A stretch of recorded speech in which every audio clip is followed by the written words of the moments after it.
మీరు అక్కడికి వెళ్ళి ఎలా మాట్లాడుతున్నాడంటే జగన్మోహన్ రెడ్డి పోలీసులు బట్టలు ఊడదీస్తాం.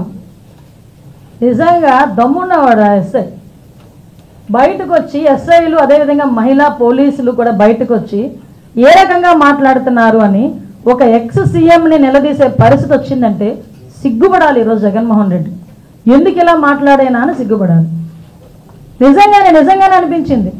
ఒక పోలీస్ కాకి చొక్కా ఒంటి మీదకి రావాలంటే ఏదో బయటికి వెళ్ళి సిఎంఆర్లోనో లేకపోతే ఎక్కడో లక్కీ షాపింగ్ మాల్కో లేకపోతే ఇంకో షాపింగ్ మాల్కో వెళ్ళి కొని తెచ్చుకున్నంత ఈజీ కాదు కాకి చొక్కా మీద పడ్డం అంటే. ఆ కాకి చొక్కా పోలీస్ కానిస్టేబుల్ దగ్గర నుంచి ఐపీఎస్ వరకు కాకి చొక్కా ఒంటి మీద పడాలంటే ఎగ్జామ్స్ రాసుకొని రన్నింగ్లు పాస్ అయ్యి వాళ్ళు బాడీ ఫిజికల్ ఫిట్నెస్కి వాళ్ళు పాస్ అయ్యి అదేవిధంగా ఇంటర్వ్యూలకి అటెండ్ అయ్యి కఠోరమైన శ్రమ చేస్తే తప్ప ఆ పోలీస్ చొక్కా ఒంటి మీదకి రాదు, ఆ కాకి చొక్కా ఒంటి మీదకి రాదు. అటువంటి కాకి చొక్కా నేను ఓడదీస్తాడట.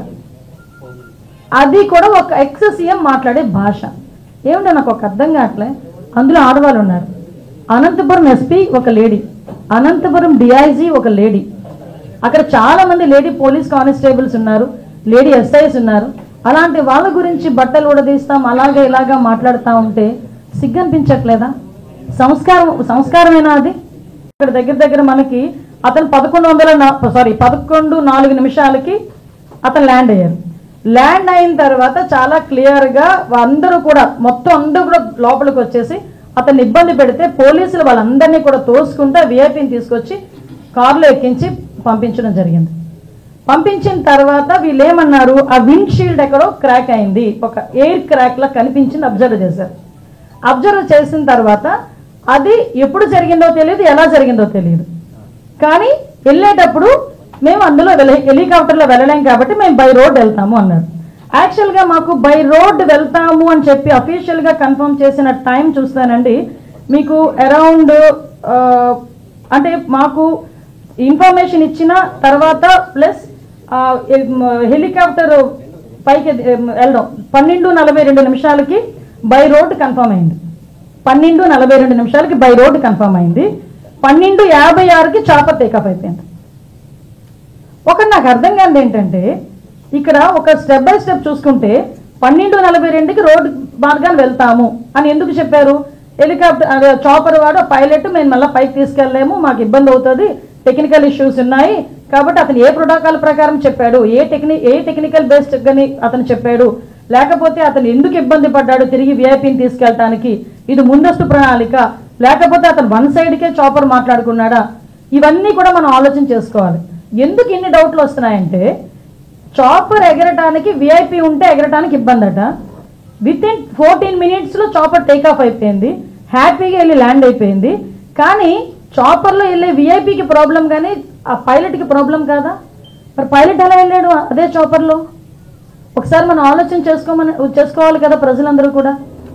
అదేవిధంగా మీరు అబ్జర్వ్ చేసుకుంటే ఎంత అంటే ఒక క్రిమినల్ సైకాలజీ ఉన్న వ్యక్తి పొలిటికల్ లీడర్ మళ్ళీ ఎందుకు చెప్తున్నానంటే నాకే చాలా చిరాకు అనిపించింది నిన్న. ఇలా కూడా ఆలోచిస్తారా ఒక పొలిటికల్ లీడర్స్? ఇలా కూడా ఆలోచిస్తారా అసలు మనుషులు అనిపించింది. 11 గంటలకి ఇంకా మేము ఇంకా అతగాడు ల్యాండ్ అవ్వలేదు, ఏమీ అవ్వలేదు. ఫస్ట్ పోస్టింగ్ ఒకటి వస్తుంది వైసీపీ దగ్గర నుంచి. ఎక్కడ పడితే అక్కడ పోలీసులు అడ్డుకుంటున్న, వైసీపీ నేతలను అడ్డుకుంటున్న పోలీసులు మమ్మల్ని అక్కడ వరకు రానివ్వట్లేదు అని ఒక పోస్ట్ పెడతారు.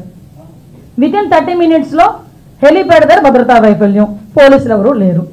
అక్కడేమో పోలీసులు ఉన్నారంటాం, ఇక్కడేమో పోలీసులు లేరంటాం. అసలు ఎలాగ జనాల్ని ఎలా సైకలాజికల్గా వాళ్ళు ట్యూన్ చేయడానికి ప్రయత్నం చేస్తున్నారని చెప్పడానికి మీకు ఒక ఉదాహరణ చెప్తున్నా. మళ్ళీ బయటకు వచ్చి ఓకే ఇదంతా జరిగింది. తర్వాత బయటకు వచ్చి ప్రెస్ మీట్ పెట్టారు. ఆయన ఇంచుమించుగా 11:04 ల్యాండ్ అయ్యారు. డిపాస్చర్ 11:15 డిపాస్చర్ అయ్యారు. అక్కడ నుంచి పాపిరెడ్డిపాలెం వెళ్ళారు, అక్కడ విక్టిమ్ హౌస్కి వెళ్ళారు, ఇంటాక్ట్ అయ్యారు. బయటకు వచ్చి ప్రెస్ మీట్ పెట్టారు. బయటకు వచ్చి ప్రెస్ మీట్ పెట్టి ఎలా మాట్లాడారు, ఏం మాట్లాడారు అన్నది ప్రపంచం అంతా చూశారు నిన్న. అదంతా ఆ ప్రెస్ మీట్ అంతా చూస్తూ ఉంటే ప్రెస్ మీట్లో జగన్మోహన్ రెడ్డి ఆ ప్రెస్ అతని మాటలు ఒక చెవిలో వినిపిస్తూ ఉంటే మైండ్లో రన్ అవుతుంది. ఏంటి రన్ అవుతుంది తెలుసా ప్రజలందరికీను? ఇదే జగన్మోహన్ రెడ్డి లాస్ట్ 5 సంవత్సరాలు చేసిన అరాచకాలన్నీ ప్రజల మైండ్లో రివైండ్ అవుతున్నాయి. ఎలా రివైండ్ అవుతున్నాయి? మాట్లాడితే లా అండ్ ఆర్డర్ లేదు, లా అండ్ ఆర్డర్ లేదు, లా అండ్ ఆర్డర్ లేదు. అసలు నాకు అర్థం కాలేదు. ఇంతకు ముందు చంద్రబాబు నాయుడు గారు ప్రతిపక్ష నేతగా ఉండేటప్పుడు చలో ఆత్మకూరు అని చెప్పి పిలిపిస్తే నువ్వు ఇంటి దగ్గరకు వచ్చి తాడులు కట్టి, గేట్లకు తాడులు కట్టి ఆయన హౌస్ అరెస్ట్ చేసిన పరిస్థితి కూడా మర్చిపోయాడు ఆయన ఏమైనా?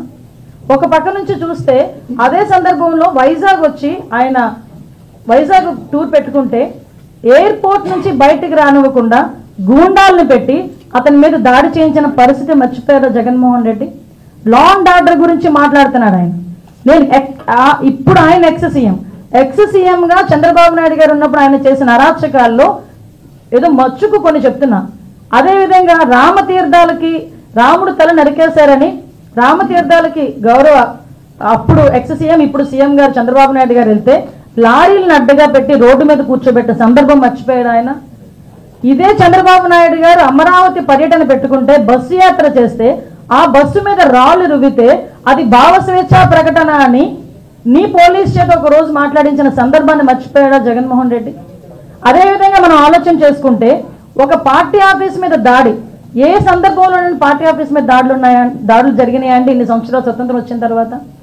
ఒక పార్టీ ఆఫీస్ మీద దాడి జరిగింది. ఎందుకు ఇలా జరుగుతుంది? డీజీపీ ఆఫీస్ పక్కనే ఉన్న పార్టీ ఆఫీస్ మీద దాడి జరిగింది అంటే అది మాకు బీపీలు పెరిగిపోయినాయి, మా కార్యకర్తలకి బీపీలు పెరిగి చేశారు అని సాక్షాత్తు సీఎం కుర్చీలో కూర్చున్న జగన్మోహన్ రెడ్డి మాట్లాడిన తీరు జనాలు మర్చిపోయారు అనుకుంటున్నారా? అదేవిధంగా మన కస్టోడియల్ టార్చర్ నేను మాట్లాడాడు ఎవరో వీడియో చూసుకొని ఎమ్మెల్యే వీడియోలో చూపిస్తూ పోలీసులు ఇలాగ మమ్మల్ని ఇబ్బంది పెట్టారని మాట్లాడారు. ఆ సంస్కృతికి మాది కాదబ్బా. కస్టోడియల్ టార్చర్ పెట్టి ముసుగులు వేసుకొని కొడుతూ వీడియో కాల్లో చూసి ఆనందపడిన సందర్భాలు మీరు మర్చిపోయారేమో కానీ ప్రజలు ఇంకా మర్చిపోలేం. మేము ఎలాగో మర్చిపోలేం, ప్రజలు కూడా మర్చిపోలేం. లోకేష్ గారి మీద కేవలం ప్రశ్నించినందుకు 23 కేసులు పెట్టిన పరిస్థితి మర్చిపోయారు. ఈరోజు అద్భుతం ఏంటంటే ఈరోజు అసెంబ్లీలో ఉన్న ఎమ్మెల్యేల్లో 85 to 90% ఎమ్మెల్యేలు అందరికీ కూడా లాస్ట్ 5 సంవత్సరాల్లో జగన్మోహన్ రెడ్డి గారు పెట్టిన కేసులు 90% ఎమ్మెల్యేల మీద ఉన్నాయి. మరి ఈ రోజు నువ్వు వచ్చి లా అండ్ ఆర్డర్ గురించి మాట్లాడతావు, చంద్రబాబు నాయుడు గారి గురించి మాట్లాడతావు, పవన్ కళ్యాణ్ గారి గురించి మాట్లాడతావు. పవన్ కళ్యాణ్ అక్కడ సీఎం మీద కేసులు ఉన్నాయి, డిప్యూటీ సీఎం మీద కేసులు ఉన్నాయి. సీఎం రోడ్డు ఇప్పుడున్న సీఎం గారిని రోడ్డు మీద నిలబెట్టావు, డిప్యూటీ సీఎం గారిని రోడ్డు మీద పడుకోబెట్టావు. ఇప్పుడున్న స్పీకర్ గారి మీద కేసులు ఉన్నాయి, డిప్యూటీ స్పీకర్ గారికి కస్టోడియల్ టార్చర్స్ ఉన్నాయి, హోమ్ మినిస్టర్ నా మీద 23 కేసులు ఉన్నాయి. అలాంటిది చూసుకుంటే మొత్తం అందరు మినిస్టర్స్ మీద అందరు ఎమ్మెల్యేస్ మీద సుమారు 90% ఎమ్మెల్యేస్ మీద కేసులు ఉన్నాయి.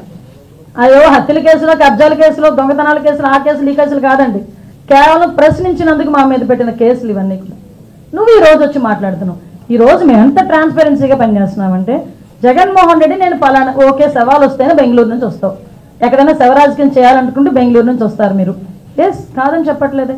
మీరు ఎక్కడికి వెళ్తారని మీరు పర్మిషన్ పెడితే ఏ రోజైనా మిమ్మల్ని హౌస్ అరెస్ట్ చేసిన సందర్భాలు ఉన్నాయా? మిమ్మల్ని మీ నాయకులను ఎవరైనా హౌస్ అరెస్ట్ చేసిన సందర్భాలు ఉన్నాయా? ప్రివెంటివ్ అరెస్ట్లు ఏమైనా చేస్తున్నామా? పరదాలు ఏమైనా కడుతున్నామా? పోలీస్ బందోబస్తుల మధ్యలో మేము ఏమైనా వెళ్తున్నామా? ఒకసారి ఆలోచన చేయండి. ఇవన్నీ మేమంత ట్రాన్స్పరెన్సీగా ఒక ప్రతిపక్ష నాయకుడు కూడా కాదు, ఎక్స్ సీఎంకి ఇవ్వాల్సిన గౌరవం ఇచ్చి జెడ్+ సెక్యూరిటీ ఇచ్చి అంటే ఆయనకి ఇవ్వాల్సిన భద్రత కన్నా ఎక్కువ ఇచ్చి మేము పంపిస్తూ ఉంటే ఈరోజు బయటకు వచ్చి భద్రతా వైఫల్యం. ఎస్ నేను హోమ్ మినిస్టర్గా మాట్లాడుతున్నా. ఒకసారి భద్రతా వైఫల్యం అని మీరు మాట్లాడుతున్నారు, నేను చర్చకు సిద్ధంగా ఉన్నా. ఏ రకంగా భద్రతా వైఫల్యం అయిందో